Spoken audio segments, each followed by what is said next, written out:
হাসরের জমিন যেদিন কায়েম হবে, আদা দুপুরে সূর্য নেমে আসবে, সূর্যের তাপে মাথার চার ফেটে যাবে, মগজগুলি গলে গলে নাকে দিয়ে কানে দিয়ে মুখে দিয়ে বাহির হবে।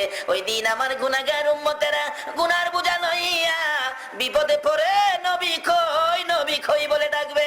ওই চিৎকারগুলি আমার কানে যখন আসবে রে আয়েশা, আমি নবী সহ্য করতে পারবো না। আমি তখন উম্মতের মুক্তির জন্য, নাজাতের জন্য এক একটা দাগের বিনিময় আমার আল্লাহর নিকটে যাইয়া আমার কোটি কোটি গুনাহগার উম্মতের নাজাতের দাবি করব।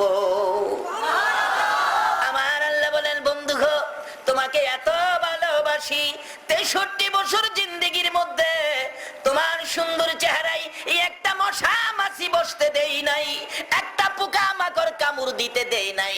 এই চেহারার পাথরের আঘাতের দাগ রেখে দিলা উম্মতের নাজাতের জন্য।